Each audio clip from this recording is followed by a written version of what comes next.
Hello everyone, आज हम लोग स्टार्ट करते हैं वेरिएबल्स एंड डेटा टाइप।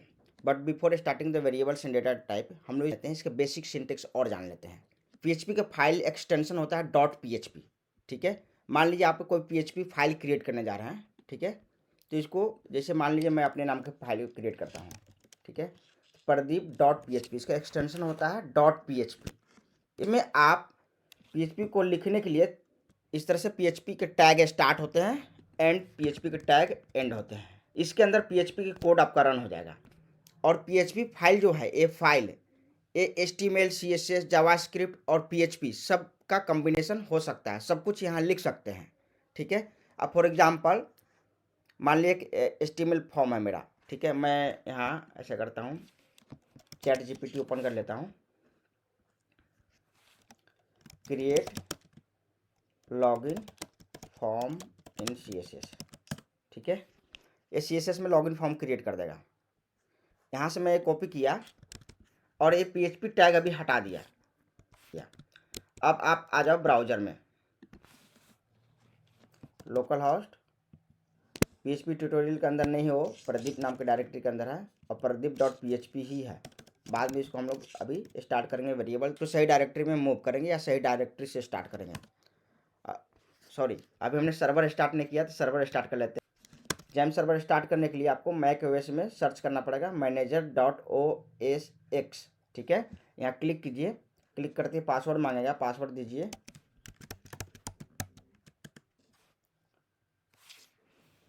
उसके बाद यहाँ मैनेज सर्वर पर आओ।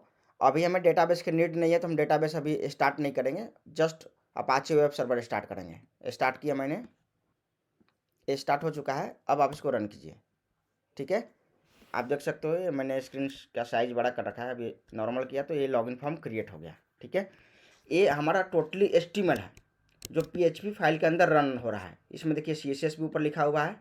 ठीक है, और इधर एचटीएमएल लिखा हुआ है। बट आप चाहते हो कि इसके अंदर कोई आपका पीएचपी के कोड रन हो। ठीक है, इस एचटीएमएल के अंदर या कहीं भी आप पीएचपी के कोड रन कर सकते हो।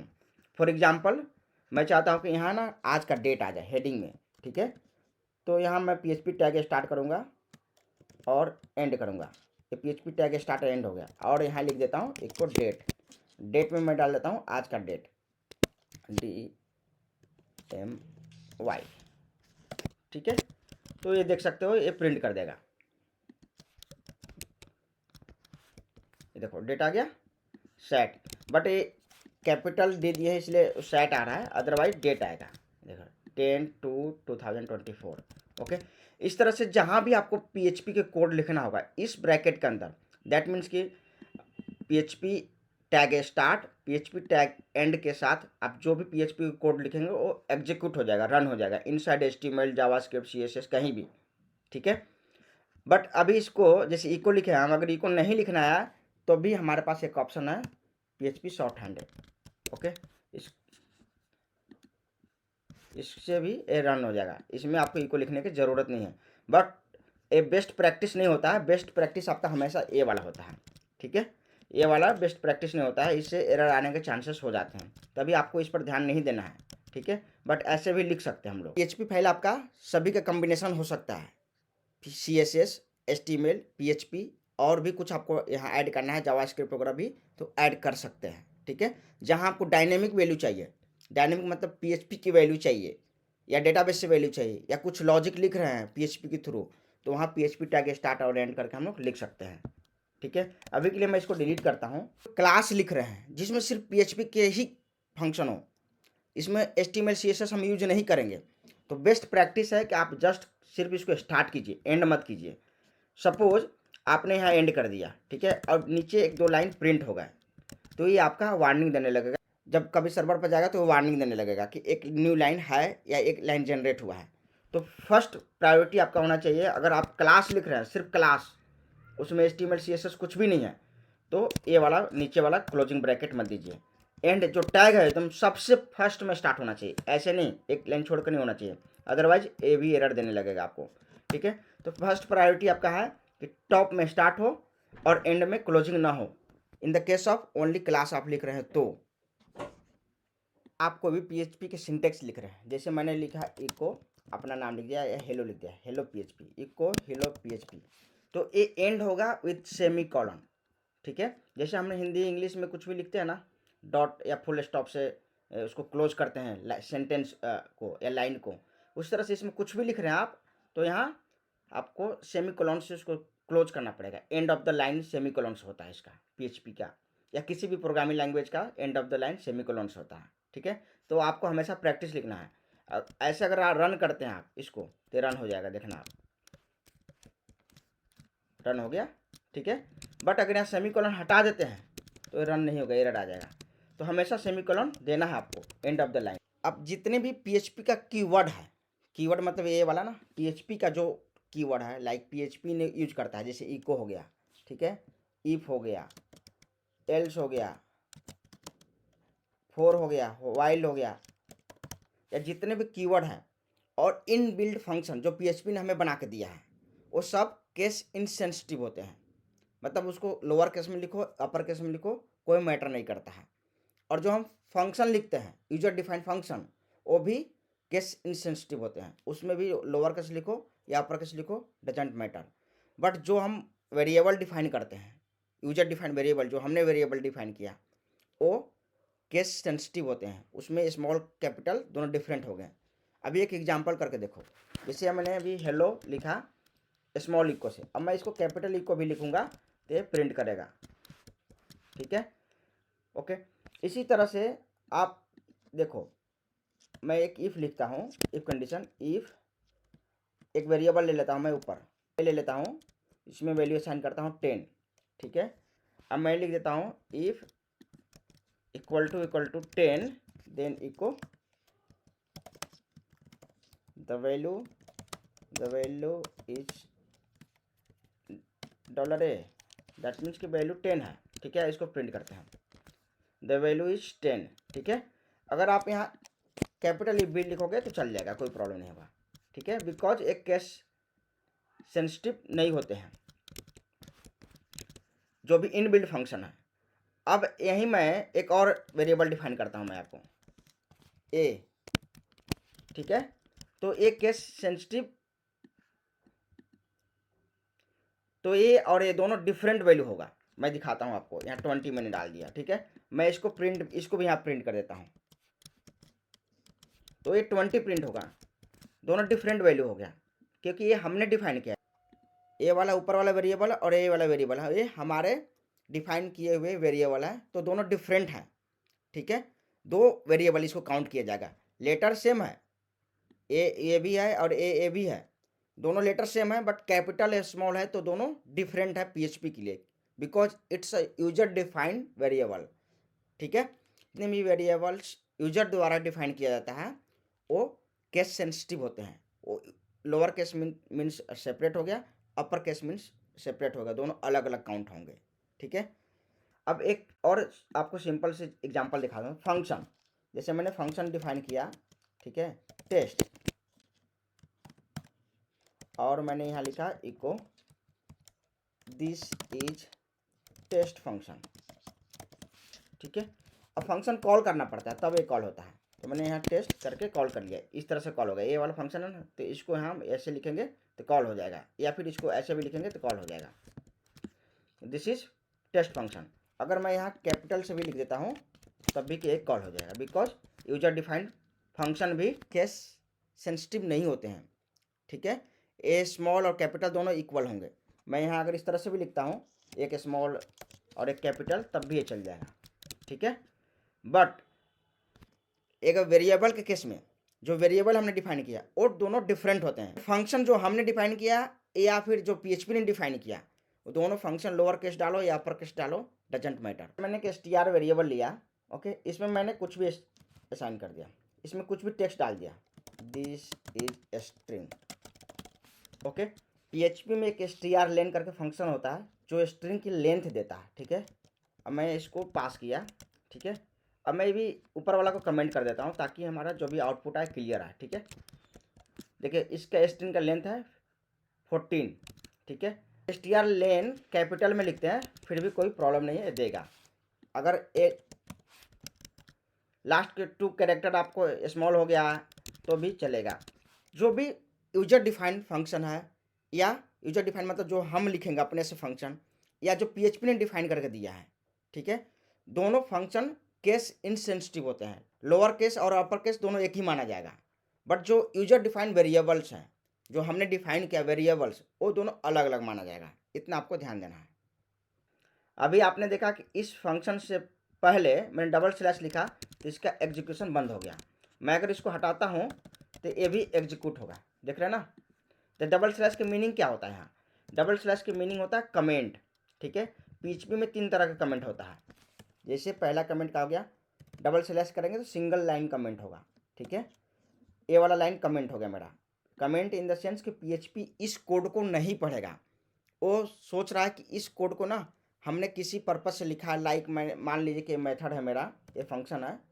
फंक्शन और मेथड एक ही होते हैं, ठीक है। फंक्शन को ही मेथड बोलते हैं, मेथड को भी फंक्शन बोलते हैं, ठीक है।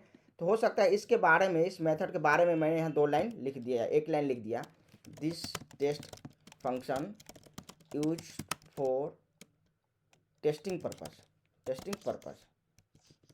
ऐसे मैंने अपने डेवलपर को समझने के लिए मैंने इस तरह से कमेंट लिखा है, ठीक है। तो पीएचपी क्या करेगा, इस कोड को नहीं पढ़ेगा, बिकॉज हमने इससे पहले डबल स्लैश लगा लिया है, ठीक है।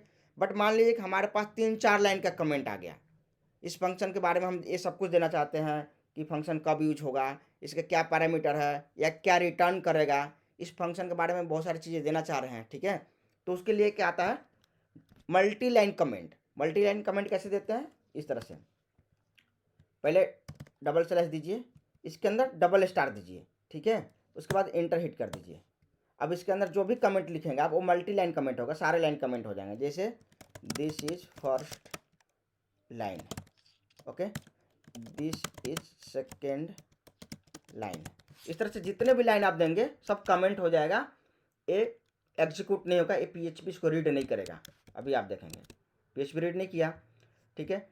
इस तरह से जितने भी आपको कमेंट देना है दे सकते हैं। सिंगल लाइन कमेंट हो गया, मल्टी लाइन कमेंट हो गया, इसको इस तरह से भी यूज कर सकते हैं। ये भी हो गया, इस तरह से भी मल्टी लाइन है तो आप सिंगल लाइन में भी यूज कर सकते हैं इसको। तो एक कमेंट होता है, 2-3 तरह से कमेंट कर सकते हैं। पहले तो ये हो गया, ठीक है, सिंगल लाइन कमेंट। दूसरा मल्टी लाइन कमेंट, इसको मल्टी लाइन कमेंट बोलते हैं, ठीक है। जनरली इसको ऐसे दिया जाता है। एक हो गया हैश के साथ भी कमेंट करते हैं। जैसे ये लाइन है ना, ये अभी एरर दे देगा, बिकॉज ये अभी पीएचपी कोड के अंदर हम एज ए टेक्स्ट लिख रहे हैं, तो ये एग्जीक्यूट नहीं होगा। एचटीएमएल के अंदर हम टेक्स्ट लिख सकते हैं, एचटीएमएल के अंदर पीएचपी टैग के अंदर हम जो भी लिखेंगे वो पीएचपी एग्जीक्यूट हो जाएगा।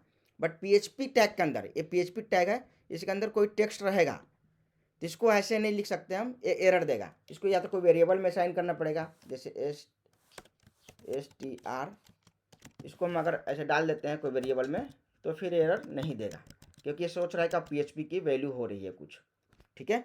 तो बट अगर इसको आपको कमेंट करना है तो एक तीसरा तरीका होता है हैश, हैश से भी कमेंट कर सकते हैं, ठीक है। अभी इसको इको लिखिएगा तो इको हो जाएगा, इको हो गया। बट इसको चाहते हैं आपके ये भी कमेंट हो तो हैश से भी कमेंट करते हैं हम, हैश भी होता है कमेंट करने के लिए, कमेंट हो गया। अच्छा, बट हम प्रेफर करेंगे इस वाले कमेंट को और इस वाले कमेंट को, ठीक है। ये दोनों कमेंट को हम प्रेफर करेंगे इन पीएचपी, ठीक है। बट सीएमएस में जाओगे आप, ड्रुपल वगैरह में सीखोगे तो मोस्टली कमेंट वहाँ इस तरह से हैश से आता है और मल्टी लाइन कमेंट आता है। सिंगल लाइन कमेंट जनरली हम नहीं यूज़ करते हैं। ये हो गया बेसिक चीज़ें। अब हम लोग स्टार्ट करते हैं वेरिएबल्स एंड डेटा टाइप। ये हमारा पीएचपी ट्यूटोरियल का फोल्डर है, ठीक है। इसमें मैंने न्यू फाइल क्रिएट करूँगा, variables.php, ठीक है। यहाँ पीएचपी टैग स्टार्ट कर लेते हैं, बिकॉज इसमें हम लोग पीएचपी के ही सारे ऑपरेशन करेंगे, तो पीएचपी क्लोजिंग टैग ज़रूरत नहीं है। जहाँ हमें एचटीएमएल और जावास्क्रिप्ट सीएसएस और एचटीएमएल के अंदर पीएचपी एग्जीक्यूट करना होता है, वहाँ क्लोजिंग टैग नेसेसरी होता है। But only purely PHP class है, वहाँ पीएचपी की क्लोजिंग टैग नीड नहीं है, ठीक है, फॉर बेस्ट प्रैक्टिस। बिकॉज मान लीजिए कि हमने ये पीएचपी टैग यहाँ क्लोज किया तो इसके नीचे 2-3 लाइन ब्लैंक हो गए, हेडर ऑलरेडी सेंड का वार्निंग मैसेज दे सकता है, ठीक है। इसलिए बेस्ट प्रैक्टिस होना चाहिए, पीएचपी क्लोजिंग टैग नहीं देना है अगर हम प्योरली पीएचपी क्लास लिख रहे हैं तो। अब वेरिएबल समझते हैं। Variable means container which hold some value, okay. यहाँ एग्जांपल ले लेते हैं, हमारे पास एक्स नाम के वेरिएबल है, ए असाइनमेंट ऑपरेटर है, इसमें मैंने 10 असाइन किया, ठीक है। दैट मीन्स कि एक्स इज अ वेरिएबल, इसको हम जनरल टर्म में कंटेनर बोल सकते हैं, which is holding value 10। PHP में एक फंक्शन है वैर डम्प। ये फंक्शन क्या करता है, इसकी एक्चुअल डेटा टाइप, मतलब किस तरह का डेटा, ये वाला है ना डेटा है, ठीक है, उस पर अभी आते हैं हम लोग, बट अभी मैं समझने के लिए इसको प्रिंट करके दिखा देता हूँ मैं आपको। एक्चुअल डेटा टाइप शो करता है, इसको एक बार ब्राउजर पर रन करके चेक कर लेते हैं। 10 मतलब वैल्यू 10 है और kind of data is integer, okay. PHP में दो तरह से हम स्ट्रिंग डिफाइन करते हैं, एक सिंगल इन्वर्टेड कोमा और एक डबल इन्वर्टेड कोमा। अगर यही वैल्यू को सिंगल इन्वर्टेड कोमा के अंदर मैं डाल देता हूँ तो सेम वैल्यू 10 आपको दिखेगा कि 10 है, बट इसका kind of data will be string, okay. अब देखो यहाँ ये स्ट्रिंग हो गया, लेंथ इसका 2 है, ठीक है। अगर आप इसको डबल में भी दोगे तो कोई फर्क नहीं पड़ेगा, स्ट्रिंग ही ट्रीट होगा, ओके। अभी दोनों में क्या डिफरेंसेस है आगे चेक करेंगे। वेरिएबल डिफाइन करने का कुछ रूल है, जैसे must be start from the dollar, dollar लगेगा ही लगेगा। एंड वेरिएबल के नेम आप मीनिंगफुली रखना, सपोज आप एक्स रखे हो तो एक्स का मतलब ऐसे नहीं होगा, ठीक है। आप जैसे किसी का नेम रखना है, नेम स्टोर करना आपको, तो आप वेरिएबल के नेम प्रॉपर रखना है, ऐसे नेम, ठीक है, प्रॉपर, ताकि हमें पता चल जाए कि किस पर्पज से वेरिएबल आगे हम यूज कर रहे हैं। नेमिंग कन्वेंशन हमेशा अप्रोप्रिएट होना चाहिए, हमेशा मीनिंगफुल होना चाहिए। एंड सेकेंड रूल है, वेरिएबल के नेम, ये जो इतना लेटर है, ये must be start with the some alphabets या अंडरस्कोर। आप इसको इस तरह से नहीं लिख सकते, इस तरह से लिखोगे गलत हो जाएगा, ठीक है। तो must be start with the underscore या फिर कोई अल्फाबेट्स। अगर मैं यहाँ अंडरस्कोर देता हूँ तो इट विल वर्क, ठीक है। तो सेकेंड रूल है कि इसका जब भी वेरिएबल के नेम हम स्टार्ट करें तो must be start with the underscore और कोई अल्फ़ाबेट्स, दोनों में से कोई एक होना चाहिए। थर्ड रूल क्या है कि इसमें ना आप जैसे नेम आपने दिया, नेम 1 2 3 4 5 दे सकते हो, एंड अंडरस्कोर अलाउ है, कहीं भी दे सकते हो, बट आप इसमें कोई स्पेशल कैरेक्टर नहीं ऐड कर सकते। जैसे इसमें हाइपन हम नहीं दे सकते, एरर आ जाएगा, अंडरस्कोर दे सकते चलेगा, ठीक है। तो कोई भी स्पेशल कैरेक्टर लाइक हम ए नहीं दे सकते हैं, ए भी नहीं चलेगा, ए नहीं चलेगा, कोई भी स्पेशल कैरेक्टर नहीं चलेगा। एंड फाइनल थिंग्स हमें ध्यान देना है, जैसे मैंने नेम में ए नेम एंट्री किया, अगर मैं यहाँ एन कैपिटल एम ई लिख देता हूँ तो ये both are the different variable, okay. Pradeep Mehta, ये दोनों अलग अलग वेरिएबल होगा, क्योंकि ये यूजर डिफाइन वेरिएबल है तो ये दोनों अलग अलग होगा। यूजर डिफाइन में केस सेंसिटिव होता है, मतलब लोअर केस एक अलग वेरिएबल हो जाएगा, अपर केस एक अलग अलग वेरिएबल हो जाएगा। आप इसको प्रिंट करके देख सकते हो। मैं बी आर से न्यू लाइन दे देता हूँ, एस्टीमेट का टैग होता है बी आर। नेम देखोगे तो नेम ए भी है, नेम ए भी है, दोनों का लेटर डिफरेंट केस में है, ए लोअर केस में है और इसका एन कैपिटल केस में है, अपर केस, इसीलिए both are the different kind of variable, दो वेरिएबल हो गए, ठीक है। तो ये वेरिएबल डिफाइन करने का तरीका हमने सीख लिया। अब सीखते हैं कि इसमें काइंड ऑफ डेटा क्या क्या आ सकते हैं। PHP dynamic type of language है, you can say loosely type language है। लूजली टाइप लैंग्वेज मतलब जो भी वेरिएबल में हम वैल्यू असाइन करते हैं, PHP को हमें पहले नहीं बताना पड़ता है कि इस वेरिएबल में हम कौन सी वैल्यू असाइन करने वाले हैं, एज ए लाइक जावा और सी और C++ या जावा में अगर आपको इंटीजर वैल्यू असाइन करना है तो आपको लिखना पड़ेगा इंट वेरिएबल के नेम एंड जो भी वैल्यू असाइन करना है, इस तरह से, ठीक है, पहले बताना पड़ता है। But PHP loosely type language है, इसलिए हमें PHP को बताना नहीं पड़ता है कि मैं इस वेरिएबल में कौन सी वैल्यू स्टोर करने वाला हूँ, वो खुद समझ आता है। फॉर एग्जाम्पल अभी x में नंबर 10 है, ठीक है, बट मैं इसको अगर प्रिंट करता हूँ तो इंटीजर बता दिया कि इंटीजर वैल्यू साइन है, इसी वेरिएबल को मैं यहाँ अगर 0.5 दे देता हूँ तो ये फ्लॉट में कन्वर्ट हो गया, ठीक है। इस तरह से अगर इसी को मैं सिंगल कोट में दे देता हूँ तो ये स्ट्रिंग में कन्वर्ट हो गया। सेम वेरिएबल है, वेरिएबल नेम चेंज नहीं किया, उसकी वैल्यू चेंज की है हमने और उसके अकॉर्डिंगली उसका डेटा टाइप चेंज हो गया, ओके। इससे एक बेनिफिट हमें और मिलता है। बेनिफिट क्या है कि मान लीजिए कि इस वेरिएबल में आज हम इंटीजर या कोई नंबर इंटीजर या टेक्स्ट कुछ भी दिए हैं, ठीक है, इंटीजर मान ले दिए हैं, वो कहीं साइट में यूज हो रहा है, कहीं भी साल भर के बाद सेम जगह पर हमें इंटीजर ना देकर वहाँ फ्लोट देना पड़ेगा, तो हमें वहाँ वेरिएबल की टाइप नहीं चेंज करना पड़ेगा, ना वेरिएबल चेंज करनी पड़ेगी, जस्ट हम वैल्यू असाइन करेंगे, वो ऑटोमेटिक वहाँ प्रिंट हो जाएगा, एक्सेस हो जाएगा। अगर आपको फोर्स करना है कि मुझे इस एक्स में मुझे इंटीजर ही चाहिए और कुछ भी नहीं चाहिए, तो ये भी पीएचपी हमें फ्लेक्सिबिलिटी देता है। इसके लिए क्या करना पड़ता है आपको, जस्ट इसको कॉपी कीजिए, ठीक है, और आपको यहाँ का करना पड़ेगा एक्स में असाइन कर दो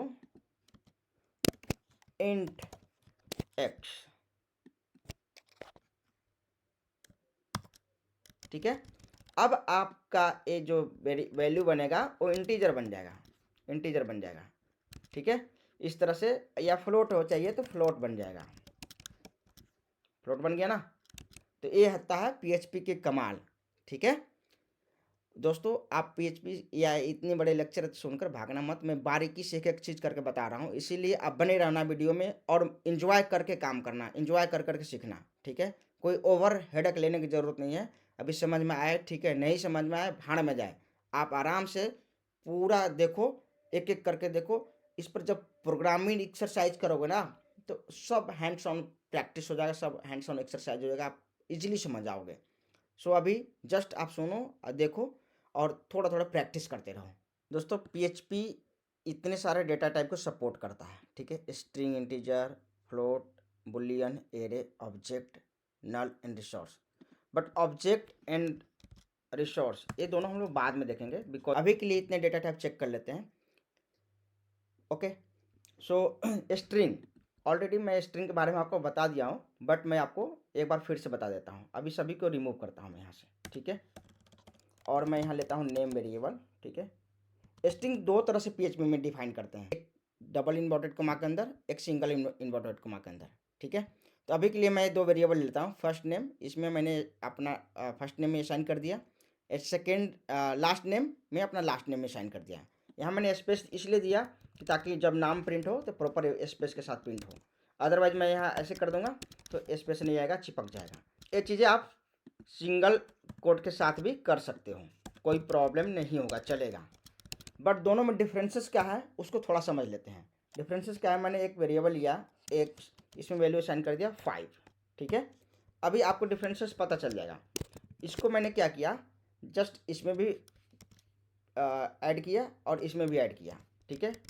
अब इसको प्रिंट करके देखो, खुद डिफरेंसेस पता चल जाएगा आपको। ये देखो, पहला वाला में जो एक्स प्रिंट हुआ, एज इट एक्स प्रिंट हुआ, इसको एग्जीक्यूट नहीं किया पीएचपी ने, इसको स्ट्रिंग ही समझा और सेम टू सेम यहाँ प्रिंट कर दिया।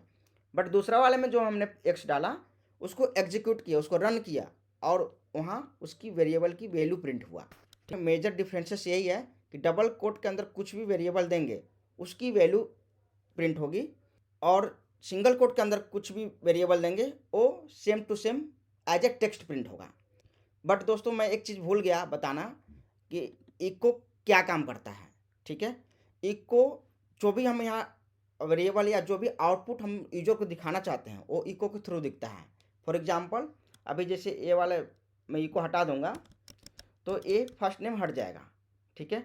तो जो यूजर को दिख रहा है वो इको से दिखता है। इको क्या करता है, जो भी हमारा पीएचपी के वेरिएबल्स हैं उसको स्क्रीन पर प्रिंट करता है, उस स्क्रीन पर शो करता है, ठीक है। तो इको हो गया, इको से स्क्रीन पर शो होगा, ठीक है। बट हमारे पास एक और चीज़ है, प्रिंट, प्रिंट, ठीक है। प्रिंट भी एक काम करेगा, प्रिंट भी प्रिंट कर देगा। दोनों में थोड़ा सा डिफरेंसेस है प्रिंट और इको में। अभी जैसे आपने प्रिंट में ए लिखा हो चल गया, ठीक है।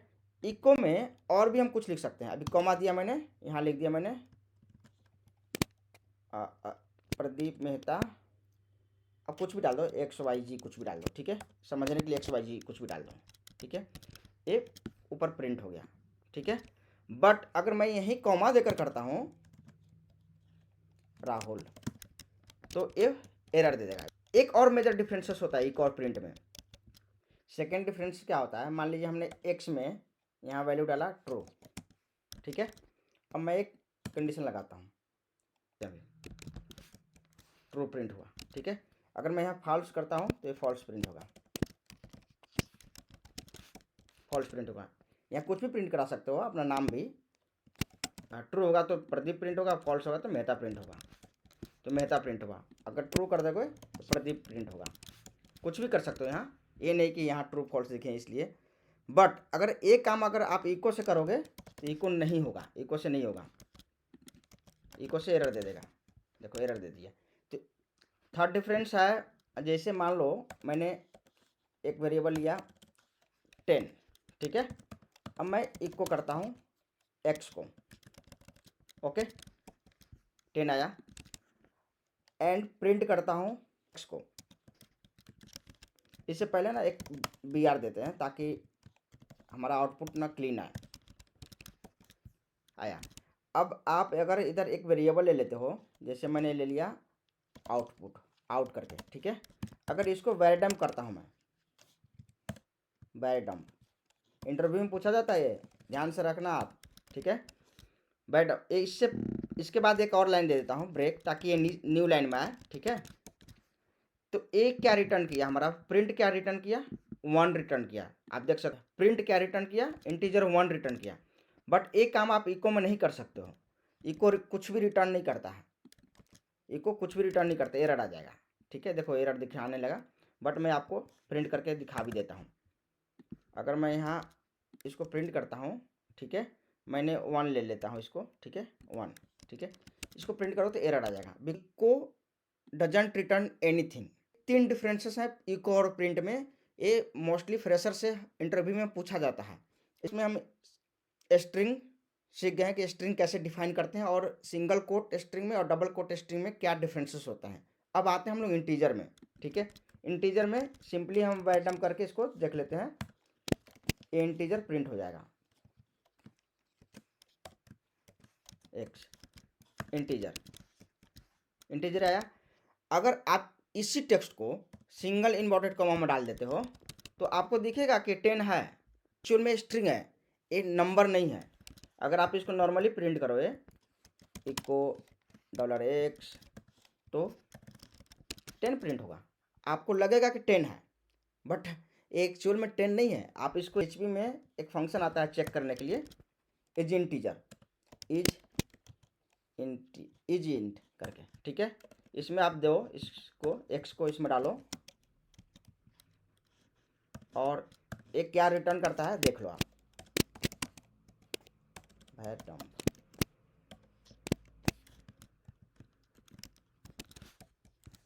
बुलियन फॉल्स, फॉल्स रिटर्न किया। अगर आप इसको हटा देते हो ना तो ये ट्रू रिटर्न करेगा, ठीक है। तो एक्चुअल में ये इंटीजर नहीं है। अब हम लोग फ्लोट चेक कर लेते हैं। फ्लोट में इस तरह का फ्लोट हो गया, ये फ्लोट है, ठीक है। फ्लोट को डबल भी बोलते हैं हम। बुलियन, बुलियन अब इसी वैल्यू में ना हमारे पास 2 ऑप्शन है। बुलियन मीन्स ट्रू और फॉल्स, ठीक है। आप स्मॉल में भी ट्रू लिख सकते हो, कैपिटल में भी ट्रू लिख सकते हो, चलेगा। बुलियन में 2 ही वैल्यू एक्सेप्ट होते हैं, या तो ट्रू या तो फॉल्स। अगर यहाँ फॉल्स देता हूँ मैं तो बुलियन फॉल्स आ जाएगा, बुलियन इक्वल टू फॉल्स। अगर मैं यहाँ ट्रू देता हूँ तो बुलियन इक्वल टू ट्रू। एक कभी हमें फ्लैग या कुछ ऐसा कंडीशन लगाना होता है, वहाँ हम बुलियन यूज करते हैं। हमारा एक और डेटा टाइप होता है नल। नल आप देख लोगे नल है, ठीक है। नल मीन्स नल ही होता है, मतलब आपको स्पेस भी नहीं बोल सकते हो, ब्लैंक। नल मतलब कुछ भी नहीं, but kind of data type है नल, ठीक है। नल मीन्स यहाँ कुछ नहीं होता है, नल मतलब नल्ला, स्पेस भी नहीं होता है। स्पेस आप दोगे तो वो string as a string treat हो गया। स्ट्रिंग है बट इसका लेंथ 0 है, ये स्ट्रिंग नहीं है, वो नल होता है। नल, नल मीन्स कुछ भी नहीं, ठीक है। कभी हमें ऐसा वैल्यू या कभी ऐसा ज़रूरत होता है कि नल कंडीशन चेक करना पड़ता है, तो हम कंडीशन लगाते हैं, चेक करते हैं। नल मीन्स ये मान के चलो अभी के लिए कुछ नहीं, ठीक है। एंड हमारा एक और होता है एरे। एरे का डेफिनेशन इस तरह से देते हैं हम, और इसमें वैल्यू कुछ भी असाइन कर सकता है, 1 4 8 कुछ भी, ठीक है।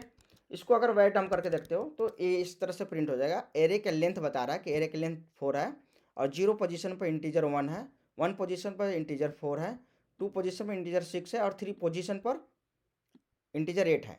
एरे का जो इंडेक्सिंग होता है वो 0 से स्टार्ट होता है, जैसे 0 से स्टार्ट हो गया।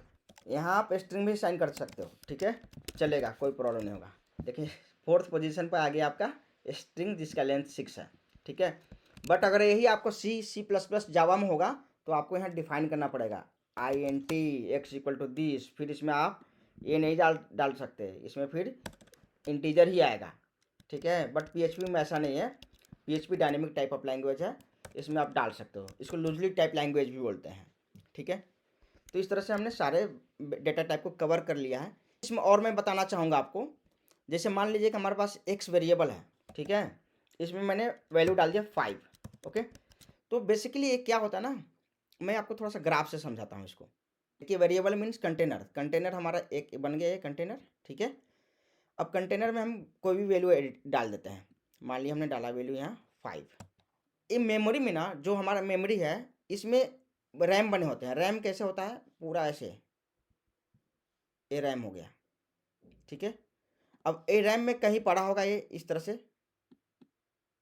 इसमें ये मान लिए यहाँ या ये 5 पड़ा हुआ है, ठीक है। अब ये 5 पड़ा हुआ तो इसका कुछ एड्रेस होता है, मेमोरी एड्रेस। जैसे इसका मेमोरी एड्रेस मान लीजिए हमने 01005 दिया है, इस तरह से इसका मेमोरी एड्रेस है, ठीक है। तो इस मेमोरी एड्रेस पर वैल्यू 5 पड़ा हुआ है। जब आप C++ पढ़ेंगे तो इसकी मेमोरी एड्रेस भी आप प्रिंट करके देख सकते हैं, ठीक है।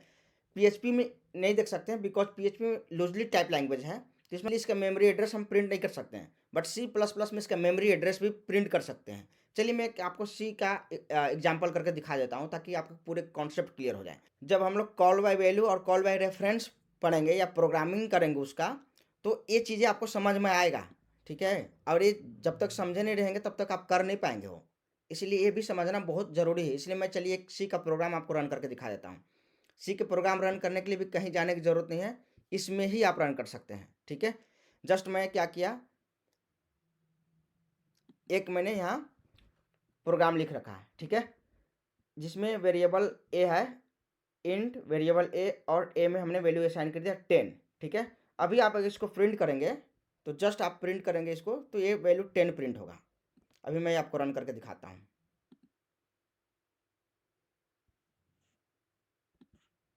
देख रहे हैं ये 10 प्रिंट हुआ।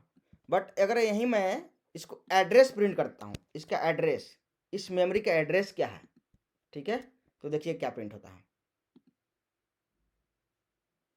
इस मेमोरी का एड्रेस है ए वाला, ठीक है। उसी तरह से सभी मेमोरी जितने भी वेरिएबल्स हैं, जितनी भी हम लैंग्वेजेज में जितने भी वेरिएबल्स हैं सब मेमोरी में स्टोर होते हैं और सबका मेमोरी एड्रेस होता है, ठीक है। जब हम लोग कॉल बाय वैल्यू और कॉल बाय रेफरेंस पढ़ेंगे उसमें इसका यूज होगा, और C++ में पॉइंटर पढ़ते हैं वहाँ इसका यूज होता है, ठीक है। तो आपको एक थोड़ा आइडिया होना चाहिए, इसीलिए मैंने बता दिया। दोस्तों आपका फीडबैक हमें वेट रहेगा, तो कमेंट में अपना फीडबैक देकर हमारे वीडियो की क्वालिटी इंप्रूव करने में हमारी हेल्प करें। Thank you very much for watching this video.